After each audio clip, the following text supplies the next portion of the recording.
ini. Terima kasih untuk hari ini kami boleh melihat bahwa kasih karunia, pembelaan, penjagaan Tuhan tidak pernah jauh daripada kami. Kami bisa ada di hari di mana kami memperingati Pentakosta yang pertama telah terjadi dan dicatat dalam Alkitab, dan hal itu tidak pernah berhenti. Pencurahan Roh Kudus yang dahsyat di zaman akhir, Pentakosta ketiga pun terjadi pada hari-hari ini. Terima kasih Tuhan, terima kasih Tuhan, terima kasih Tuhan. Kami tahu Engkau Allah yang mengasihi kami. Roh Kudus tercurah buat kami untuk memampukan kami kuat di dalam situasi apapun, memampukan kami menjalankan apa yang Kau perintahkan. Dan inilah doa kami ya Tuhan, berbicara kepada kami ya Tuhan, ajar kami untuk mengerti mengapa kami harus terus di dalam keadaan kepenuhan Roh Kudus. Terima kasih Tuhan, terima kasih. Terima kasih Engkau hadir dalam doa pujian penyembahan yang kami naikkan. Hadirlah terus Tuhan saat kami akan membahas kebenaran firman-Mu. Urapi hamba-Mu, urapi kami semua. Kami siap untuk menerima kebenaran firman-Mu hanya di dalam nama Yesus Kristus. Haleluya. Semua kita katakan amin. Beri tepuk tangan yang meriah buat Tuhan Yesus. Haleluya. Silakan duduk Bapak Ibu Saudara sekalian. Haleluya. Coba hamba Tuhan yang satu ini punya kebiasaan memastikan semua konsen dengar firman Tuhan. Jadi semuanya lihat dulu saya, lihat saya, kasih dulu saya senyum sampai gigi kelihatan. Haleluya. Dengan gigi kelihatan bilang kanan kiri, Tuhan Yesus sayang kamu. Ah ya, coba giginya tetap kelihatan ya. Haleluya. Yang disayang Tuhan Yesus, beri tepuk tangan kemuliaan buat Tuhan sekali lagi. Senang bisa berada di antara Bapak Ibu Saudara sekalian, jemaat Tuhan yang diberkati di tempat ini. Sungguh suatu sukacita akhirnya bisa berada dengan Bapak Ibu Saudara sekalian. Terima kasih Pastor yang mengundang dan tim pastoral di tempat ini yang memberi kesempatan untuk membagikan firman Tuhan. Sebenarnya tahun lalu ada jadwal kesini benar, tapi harus tercancel karena ada tugas yang harus saya beri priority. Tapi saya mau katakan saya sangat diberkati ada di tempat ini. Kenapa? Nostalgia saya terakhir datang ke tempat ini sebenarnya sebelum pandemi saudara ya. Jadi begitu tadi naik ke atas, buset sudah berubah tempat ini ya.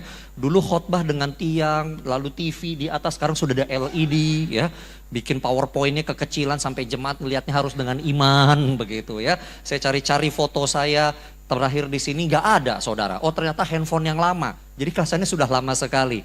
Tapi hari ini saya sukacita, saya tanya Pak Gembala udah berapa lama ini? Oh ternyata belum terlalu lama juga. Saudara, kalau saya yang pengkhotbah tamu aja sukacita melihat gereja diberkati seperti ini, saudara seharusnya lebih sukacita lagi. Tuhan sayang sama saudara. Haleluya.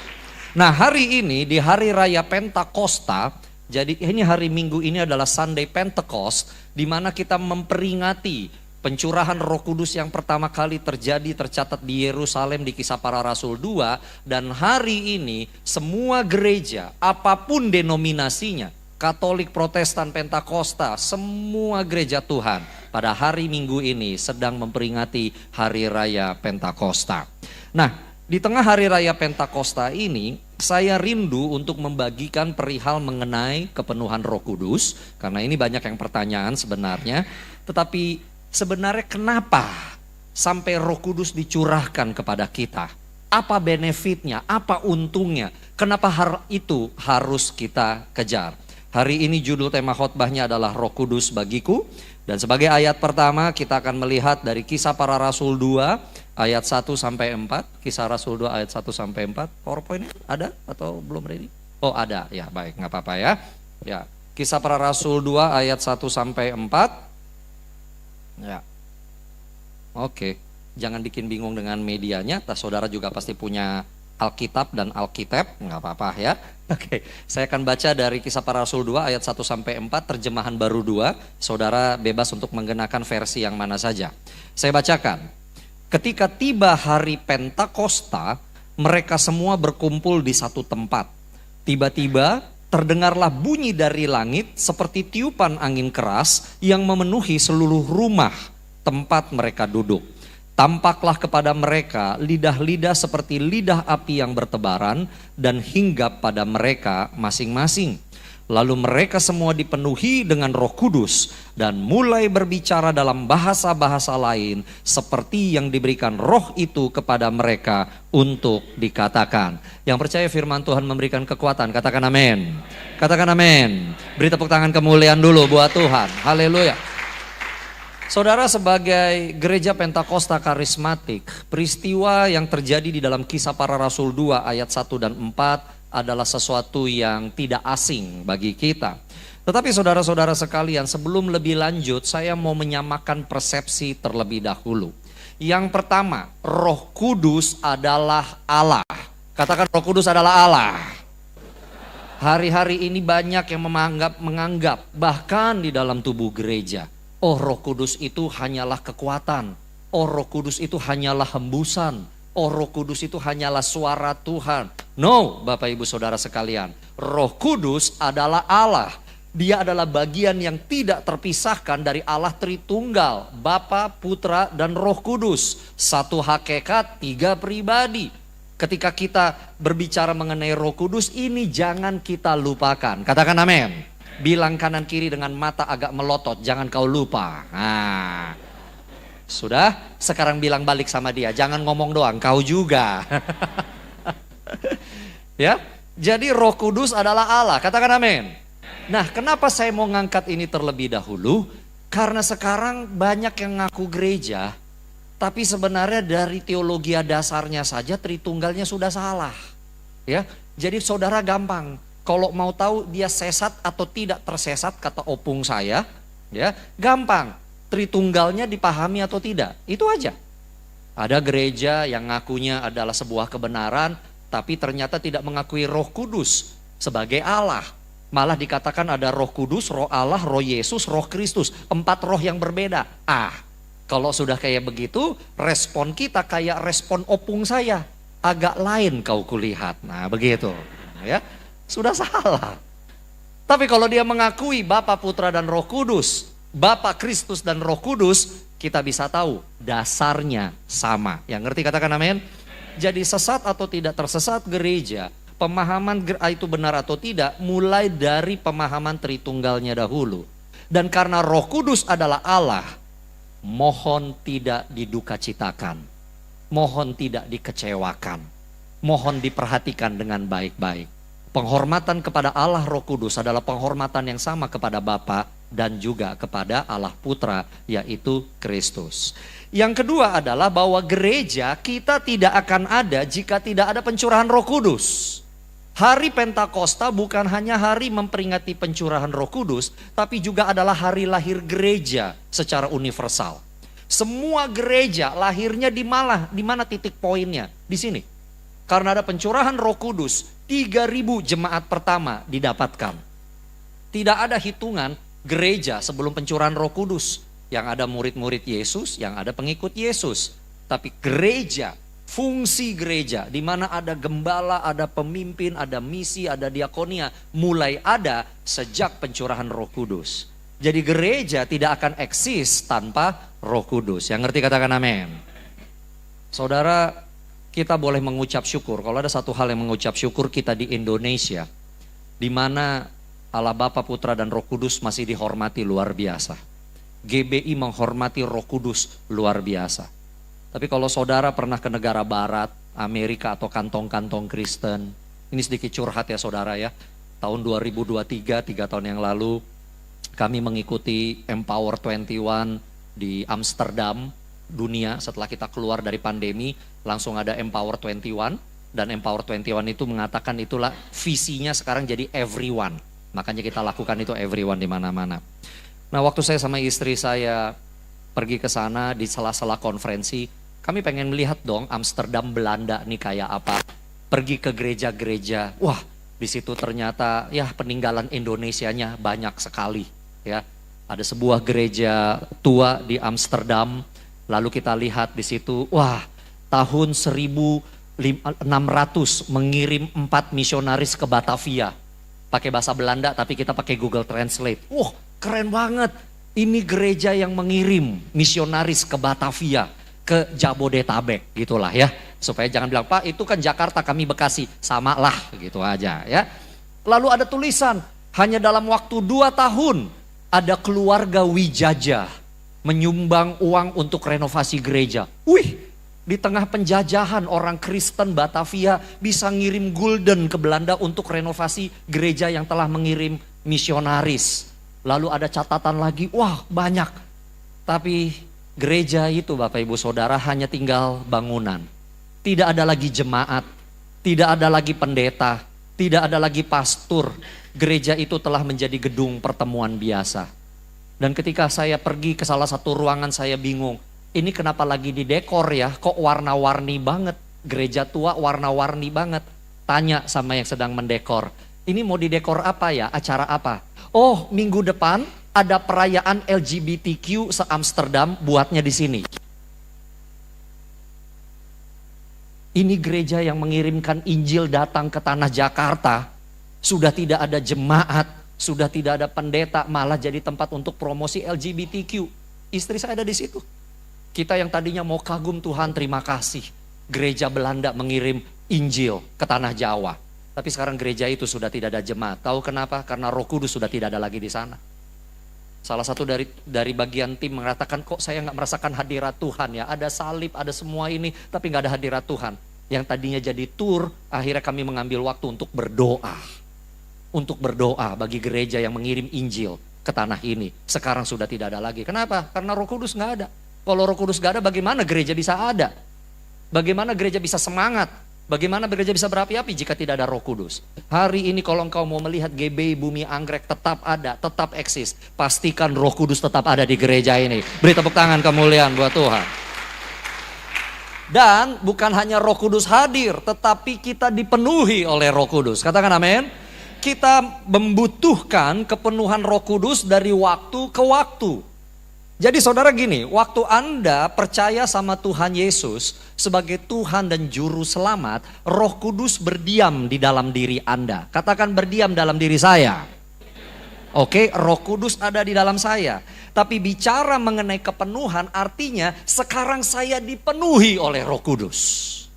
Ngerti? Bukan hanya Roh Kudus di dalam saya ada di dalam Roh Kudus. Jadi tidak hanya berhenti karena oleh kasih karunia menyatakan iman kepada Tuhan, Roh Kudus bersemayam di sini, berdiam, tapi sekarang kita harus dipenuhi.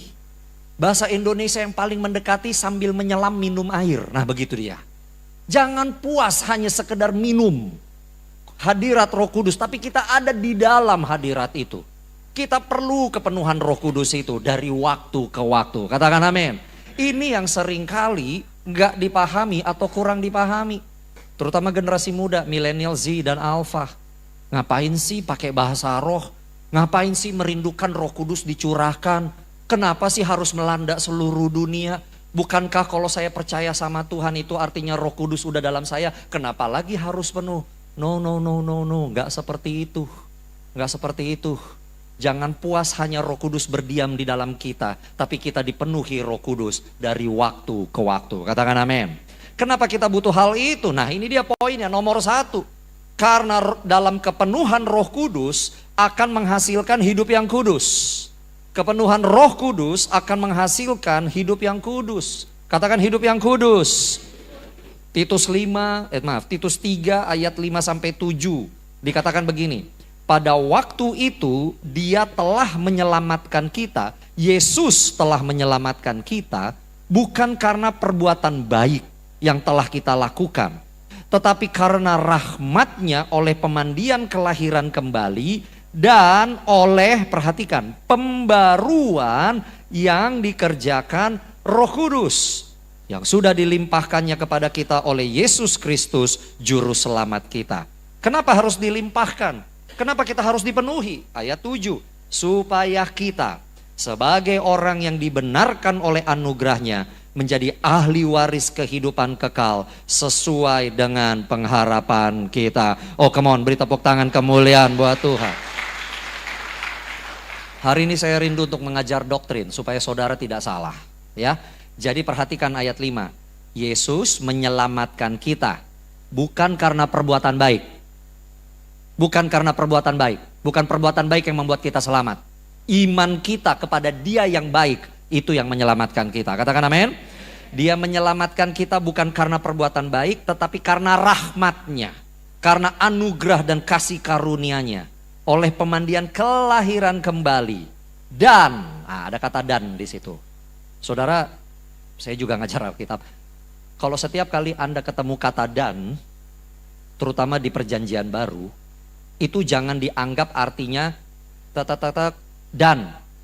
Oke, jadi yang pertama satu, dan yang selanjutnya itu nomor dua. Enggak, itu bukan tahapan.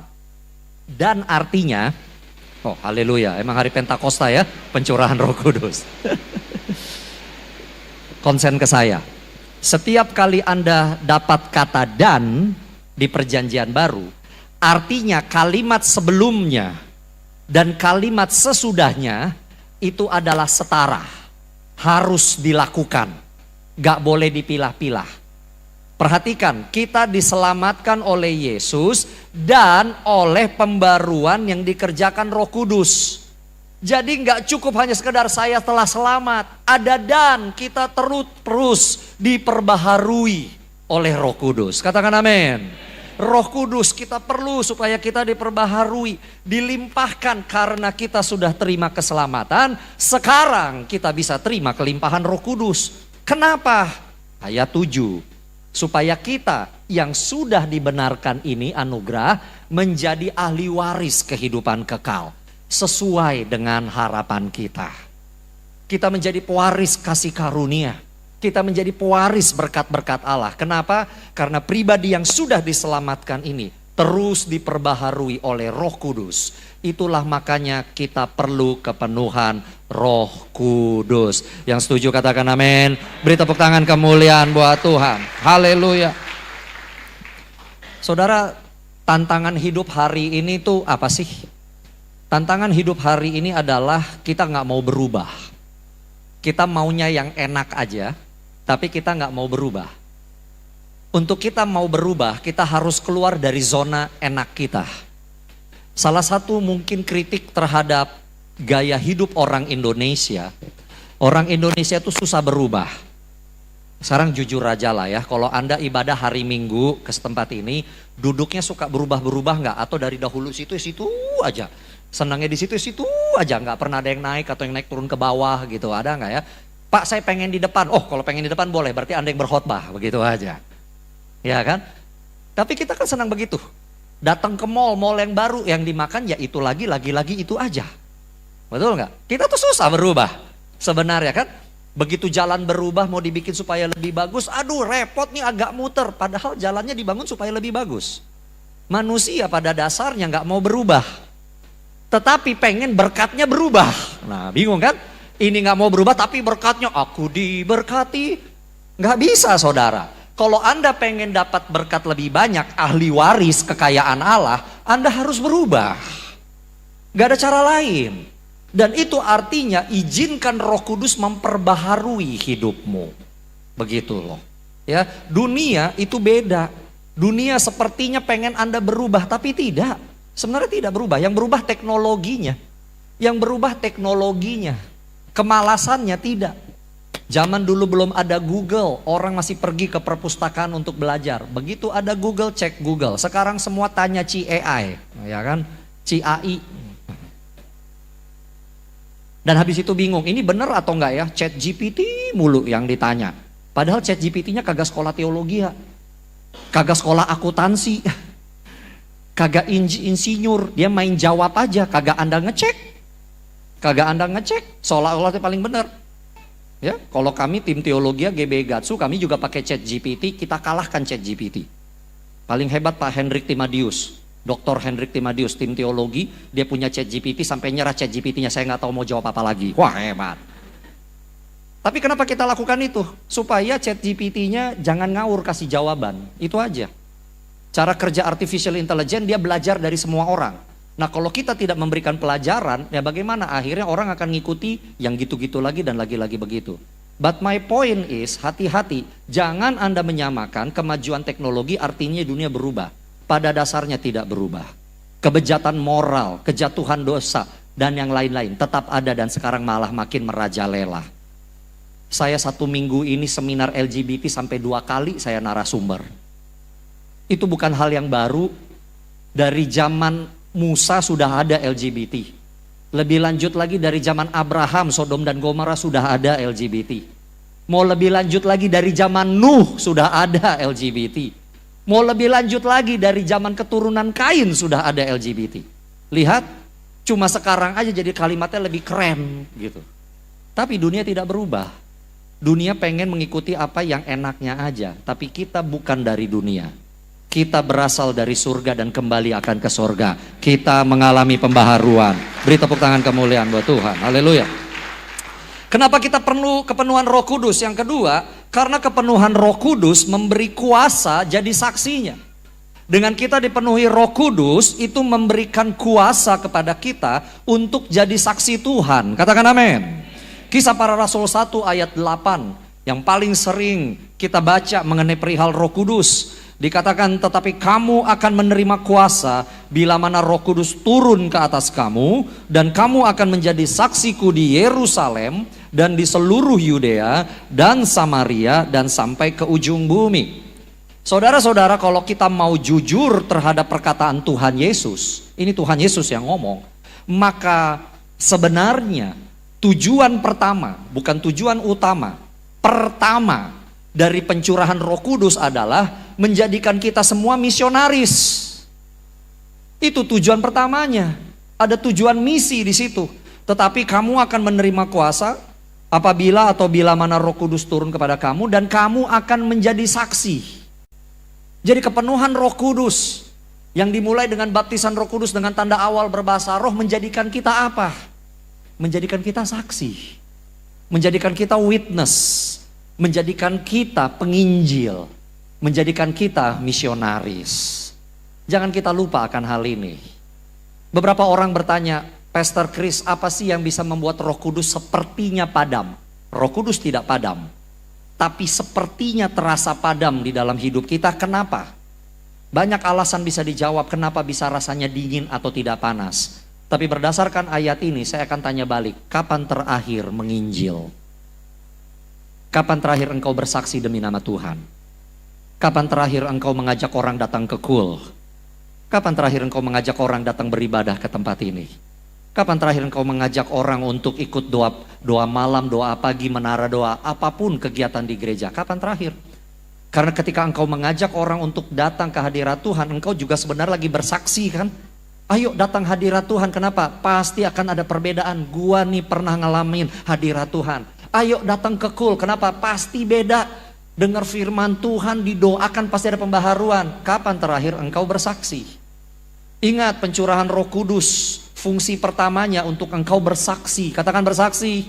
Pertanyaannya, kapan terakhir bersaksi Bapak Ibu Saudara? Maaf kalau kalimat ini agak sedikit menggoncangmu. Engkau bisa meraung-raung, berada di menara doa 24 jam, 7 hari, 365 hari puasa, tapi engkau tidak bersaksi.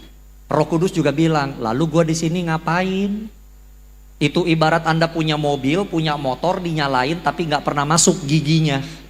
Ya diam aja di parkiran, bergetar sih, bergetar, sudah datang ini, getaran itu, sudah datang getaran itu. Tapi nggak pernah dijalanin, habis minyaknya. Keluar isi lagi, datang lagi, bergetar. Ya ngapain? Lengkap maksud saya di sini saudara. Dan saya mau berkata, kalau engkau tanya sama saya, Pastor Chris, gimana caranya saya bersaksi? Gimana saya ngomong sama keluarga saya? Makanya engkau butuh Roh Kudus. Karena saya tidak tahu bagaimana caranya memenangkan keluargamu. Istri saya sama saya selama 2 tahun terakhir ini ikut terus sama saya. Dia tahu pesan yang paling kuat dari mulut saya. Sudahkah seluruh anggota keluargamu diselamatkan Tuhan? Semuanya sudah diselamatkan Tuhan belum? Atau dia mungkin sudah Kristen, tapi sudah sungguh-sungguh belum dalam Tuhan? Rajin ke gereja enggak? Atau jangan-jangan Kristen kapal selam? Gak ketahuan ada di mana nongolnya ke permukaan kalau lagi Paskah dan tahun baru aja, dan kadang-kadang ulang tahun gereja.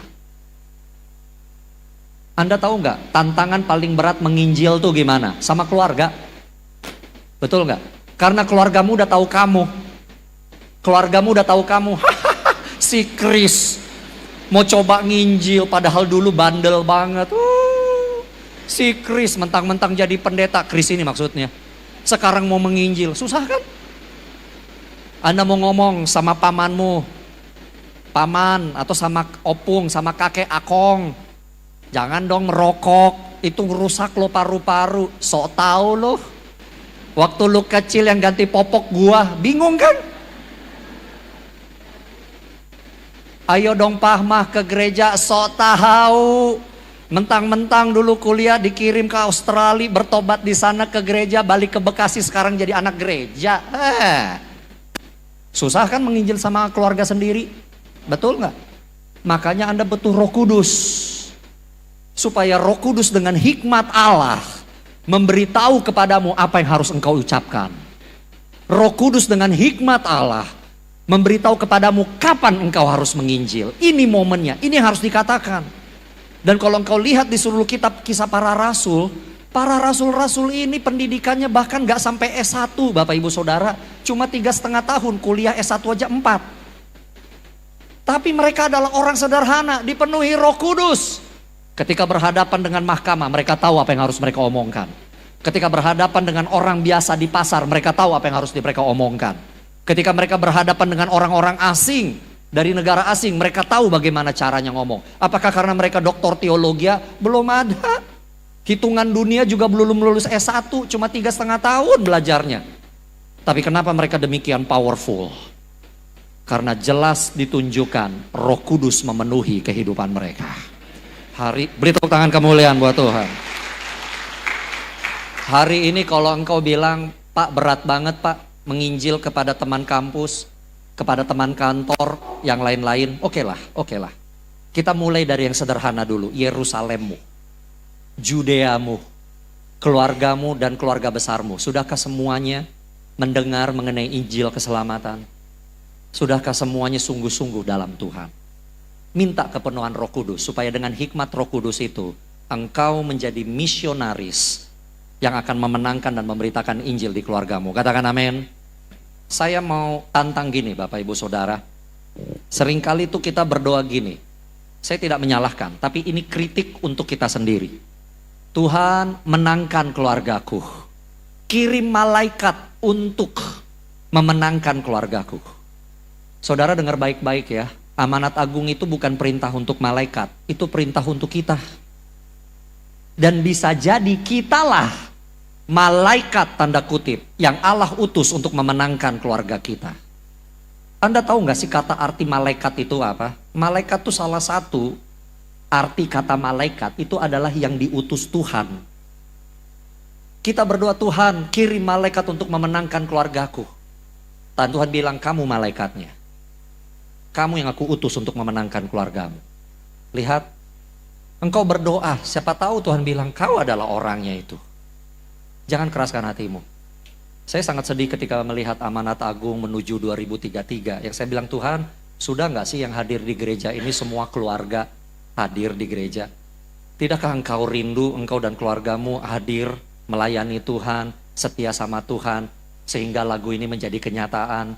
Bersama keluargaku melayani Tuhan, bersatu selamanya mengasihi Engkau. Tiada yang dapat melebihi kasih-Mu ya Tuhan. Bagi kami Engkau segalanya. Tidakkah engkau rindu itu menjadi lagu himne, menjadi lagu mars dan kredo keluargamu? Kalau memang kau rindukan hal itu terjadi, ayo minta kepenuhan Roh Kudus supaya engkau menjadi misionaris bagi keluargamu. Beri tepuk tangan kemuliaan buat Tuhan. Haleluya. Yang ketiga, kenapa kita perlu kepenuhan Roh Kudus? Karena kepenuhan Roh Kudus akan menggairahkan persekutuan kita dengan Tuhan. Kalau Anda bingung dengan kata menggairahkan, membuat Anda menjadi lebih semangat dengan Tuhan. Katakan amin. Kisah para Rasul 2 ayat 46 dan 47 dikatakan, dengan bertekun dan dengan sehati mereka berkumpul tiap-tiap hari dalam bait Allah. Mereka memecahkan roti di rumah masing-masing secara bergiliran dan makan bersama-sama dengan, perhatikan, gembira dan tulus hati. Gembira dan tulus hati. Ayat 47, sambil memuji Allah, sambil menyembah Tuhan, dan mereka disukai semua orang. Tiap-tiap hari Tuhan menambah jumlah mereka dengan orang yang diselamatkan. Haleluya. Ini Kisah Rasul 2 ayat 46 sampai 47. Penyebabnya bisa ayat 46 47 apa? 1 dan 4. Kisah Rasul pasal 2 ayat 1 dan 4, pencurahan Roh Kudus. Apa hasil akhirnya? Berita firman Tuhan diberitakan, jemaat berdiri, dan jemaat keadaannya selalu gembira dan tulus hati, senang memuji Tuhan. Hari ini Bapak Ibu Saudara sekalian, di tengah mangsa Indonesia yang sedang dilanda dengan kebingungan, orang benar dihakimi. Saya tidak ngomong politik, tapi itu terjadi. Orang benar dihakimi. Kurs itu udah kayak mainan Mario Bros, kadang naik, kadang turun. Udah bingung. Kadang-kadang orang suka bilang masih ada Tuhan nggak? Kadang-kadang jadi nggak semangat. Saya pernah melayani satu gereja. Dari awal lagunya dinyanyikan sampai ke arah firman, lagunya semua lagu yang kesedihan. Saya bilang mana lagu adorasinya, lagu pengagungan sama Tuhannya. Ya tapi saya nggak bisa menyalahkan, jemaat lagi dalam keadaan kesusahan. Tapi saudara-saudara dengarkan baik-baik. Dunia mungkin bisa membuat kita sedih, tetapi yang membuat kita tetap kuat, yang membuat kita tetap semangat adalah karena Roh Kudus memenuhi kehidupan kita. Beri tepuk tangan kemuliaan buat Tuhan. Karena ada Roh Kudus kita bisa berkata, walaupun gunung itu tak berpindah. Langsung pada tahu kan, lagi banyak yang bergumul kayaknya di gereja sini. Lihat, itu sesuatu. Roh Kudus hadir di sini. Roh Allah yang maha suci, lagu lama. Tapi lagi di refurbish lagi jadi lagu karismatik Pentakosta. Lihat, lagu-lagu itu mencerminkan keadaan Roh Kudus membuat kita tetap semangat. Dan ini juga menjadi tanda kalau saudara tidak lagi bersemangat, bergairah untuk berkul, untuk beribadah gereja, untuk lagi sama Tuhan semangat, jangan dipandang remeh. Cepet-cepet tanda kutip masuk bengkel. Pak, gimana caranya Pak supaya berapi-api lagi? Bakar, bakar, bakar. Roh Kudus tercurah bagi kami, bakar. Itu dia. Ada yang bingung, Pak, gimana caranya Pak supaya terbakar? Pergi ke menara doa. Ikut doa pagi. Ikut puasa. Lakukan, gak ada cara lain. Anda pengen terbakar, cari api. Cari api.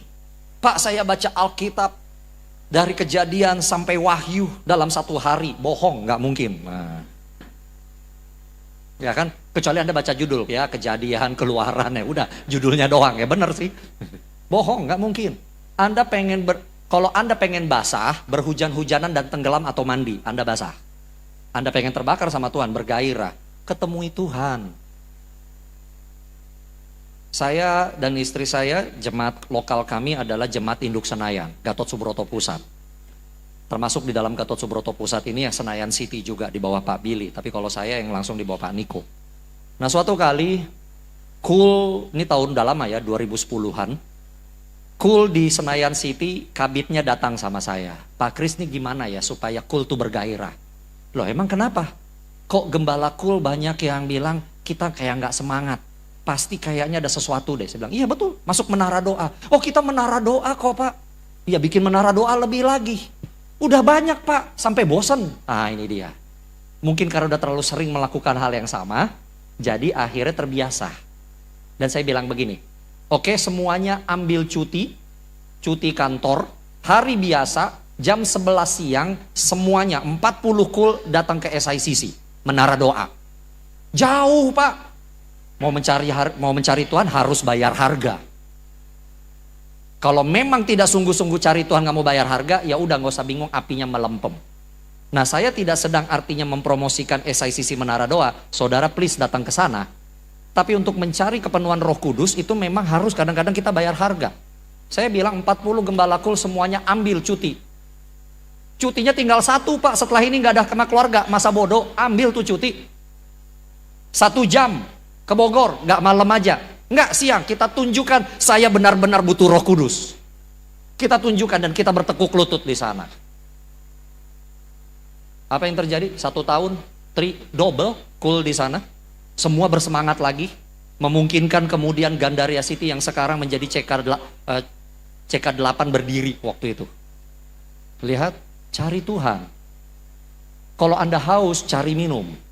Kalau Anda padam, cari api. Anda perlu kepenuhan Roh Kudus. Jangan pandang remeh yang kayak begini. Anda butuh sukacita, cari sukacita Roh Kudus. Bila Roh Allah ada di dalamku, udah cari. Cari saudara. Jangan pandang remeh kepenuhan Roh Kudus. Katakan amin. Beri tepuk tangan kemuliaan buat Tuhan. Dan yang keempat, yang terakhir, kenapa kita perlu kepenuhan Roh Kudus? Karena kepenuhan Roh Kudus akan menyatakan kehadiran Tuhan dalam hidup kita. Kehadiran Roh Kudus, kepenuhan Roh Kudus akan menyatakan kehadiran Tuhan dalam hidup kita. Kenapa para rasul mengajarkan jemaat perlu mengalami baptisan Roh Kudus dengan tanda awal bahasa roh? Salah satunya sebagai konfirmasi, ya saya punya Roh Kudus.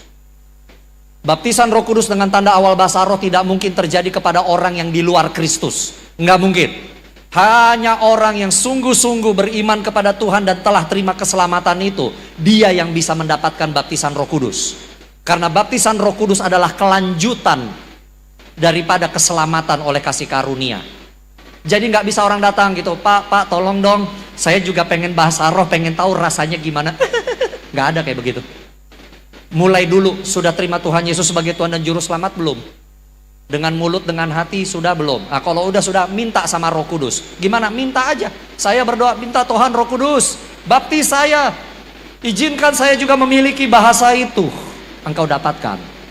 Lihat, dan ketika engkau berbahasa roh, engkau mengetahui Roh Kudus ada bersama dengan engkau. Itu dia. Kenapa kita butuh kebutuhan Roh Kudus? Karena itu menyatakan kehadiran Tuhan dalam hidup kita. Roh Kudus membantu kita dalam mengekspresikan doa kepada Tuhan. Saudara, adakah engkau hari ini sudah nggak tahu caranya berdoa? Kehabisan kata-kata, berdoa pakai bahasa roh. Suatu kali ada anggota kul saya, sangat taat sama saya, sangat denger-dengeran, ini awal banget dulu. Tapi anti Roh Kudus, nggak mau bahasa roh, nggak percaya karunia roh. Baik banget. Tapi dia nggak suka bahasa roh, tapi datangnya ke GBI mulu, bingung kan? Saya berdoa sebagai gembala kulnya, Tuhan bikin suatu cara supaya dia mencari Roh Kudus dan dia merindukan baptisan Roh Kudus. Apa yang terjadi saudara? Dia nggak buat salah apa-apa, tapi dikejar sama KPK karena dia buat bisnis cetak buku di Jawa Tengah. Gubernurnya waktu itu ditangkap sama KPK karena bikin korupsi. Dan salah satu uang yang dikorupsi adalah uang cetak buku SD. Dia salah satu yang cetak buku itu. Dia nggak bikin salah. Uangnya yang dikorupsi, tapi karena namanya tercatut di situ, semuanya dibekukan. Tabungan, aset, surat tanah, semua dibekukan. Hampir pernah nggak muncul di kul sampai sebulan waktu itu. Begitu dia nongol di kul, lagi pujian penyembahan, dia bahasa roh. Oh, kenapa Bapak ini? Dari anti Roh Kudus sekarang bahasa roh. Dia baru cerita bahwa kejadian yang tadi, ditangkap KPK dan segala macam, rumahnya harus dia lepas karena rumah kontrak. Dia masih punya rumah cadangan, apartemen yang belum jadi. Listrik belum jadi. Di sana dia berdoa pakai bahasa Indonesia, udah bingung ngomong apa lagi. Nyanyi, semua nyanyi yang dia ingat sudah dinyanyikan. Dalam putus asanya dia ambil Alkitab, dia baca tuh Alkitab. Kejadian 1, pada mulanya Allah menciptakan langit dan bumi. Sampai peta Paulus yang di belakang Alkitab yang lama itu pun dia baca. Udah gak tahu lagi. Tapi tiba-tiba di tengah malam dia bilang, aku ingat Pak Kris pernah ngomong, Roh Kudus membantu kita dalam kelemahan kita sehingga kita bisa berdoa sama Tuhan. Mengekspresikan apa yang kita butuhkan, melampaui kata-kata kita dan pikiran kita. Langsung dia bilang, oh Roh Kudus, baptis aku perlu didukung di dalam sedemikian cepat. Dia hanya minta, gak ada yang tumpang tangan, gak ada pakai musik dulu, gede-gede, gak usah. Dia hanya merindukan Tuhan. Dan dia bisa berdoa semalam-malaman. Wih, boleh beri tepuk tangan kemuliaan buat Tuhan. Dianya bahasa roh saudara, ini kisah true story, istri saya nih saksinya. Dianya bahasa roh, istrinya belum. Istrinya diam. Kamu gak mau bahasa roh? Mau, tapi kan suamiku tadinya gak mau, jadi aku juga gak mau. Sekarang dia dapat, aku kok belum? Mau ya. Yuk kita doa supaya kamu juga dapat. Roh Kudus ngomong sama saya, jangan kamu yang tumpang tangan. Anggota yang lain tumpang tangan, supaya jangan kamu yang diagungkan. Oke, saya minta sekretaris school saya, kamu yang tumpang tangan. Saya, Pak Kris, iya kamu yang tumpang tangan. Supaya dia tahu bukan karena saya, tapi karena Roh Kudusnya. Ya udah tumpang tangan, jegrek, wah langsung bahasa roh nangis, wah.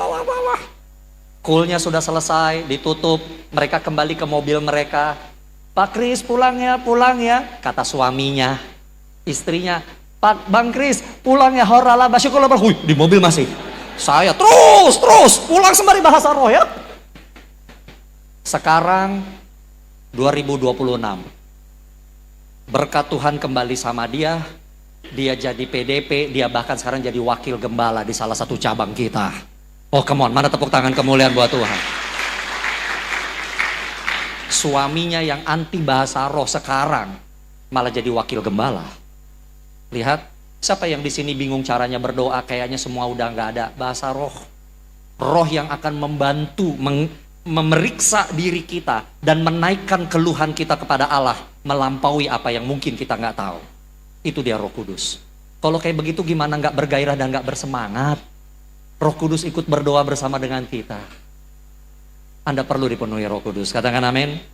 So sebagai ayat penutup, kita baca Imamat 6 ayat 13. Bolehkah kita bangkit berdiri bersama?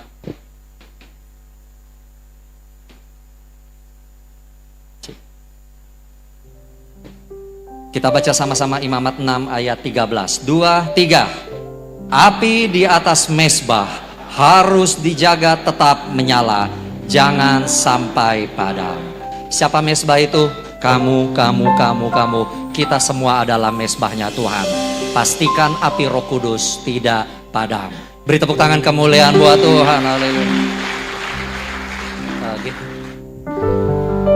Urapilah kami dengan minyak baru, penuhilah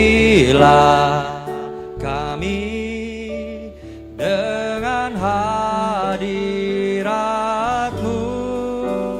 Kami rindu Tuhan melihat kuasa-Mu dicurahkan di tempat ini. Urapilah kami dengan minyak baru, penuhilah kami dengan hadirat-Mu. Kami rindu Tuhan melihat kuasa-Mu dicurahkan di tempat ini. Sekali lagi katakan urapilah. Urapilah kami dengan minyak baru, penuhilah kami dengan hadirat-Mu. Kami rindu Tuhan melihat kuasa-Mu dicurahkan di tempat ini. Sembah Tuhan berbahasa roh sekarang semua. Engkau yang berbahasa roh sekarang. Engkau yang belum dan merindukan, mengalami baptisan Roh Kudus dengan tanda awal berbahasa roh. Minta sama Tuhan sekarang. Minta. Dan dengan iman mulai perdengarkan dari mulutmu. Mulai keluarkan suara, jangan diam. Ayo semua yang sudah berbahasa roh, berdoa sama Tuhan.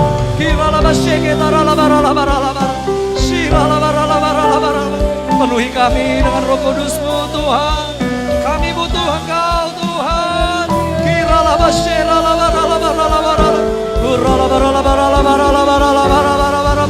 Terus sembah, berdoa dalam roh.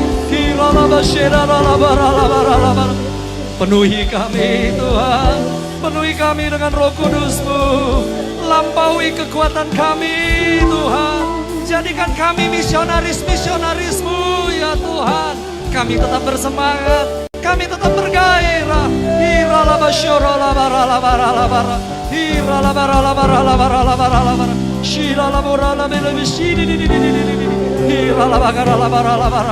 Yesus, Yesus, Yesus.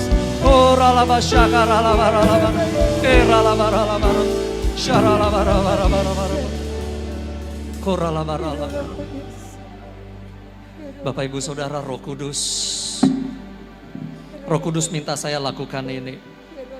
Adakah dari Bapak Ibu Saudara hari ini yang keluarganya masih ada yang belum selamat, belum percaya Tuhan Yesus, atau belum sungguh-sungguh dalam Tuhan, selalu perkaranya jatuh bangun dalam dosa, sepertinya susah dibilangin, sepertinya susah diajak bergereja. Dan hari ini engkau rindu supaya dirimu yang dipergunakan oleh Tuhan untuk menjangkau saudaramu itu. Engkau rindu supaya engkaulah orangnya yang dipakai sebagai tangan yang membawa saudaramu itu masuk hadirat Tuhan. Kalau engkau mau berkata, ini aku Tuhan, utus aku, pakai aku Tuhan, menjadi misionaris di keluargaku. Letakkan tindakan ini, letakkan tangan kirimu di dadamu dan angkat tangan kananmu di hadapan Tuhan. Hanya engkau yang mau. Tidak ada penghakiman di sini, hanya engkau yang mau dan rindu. Lakukan ini. Oh Bapa di surga, engkau lihat Tuhan.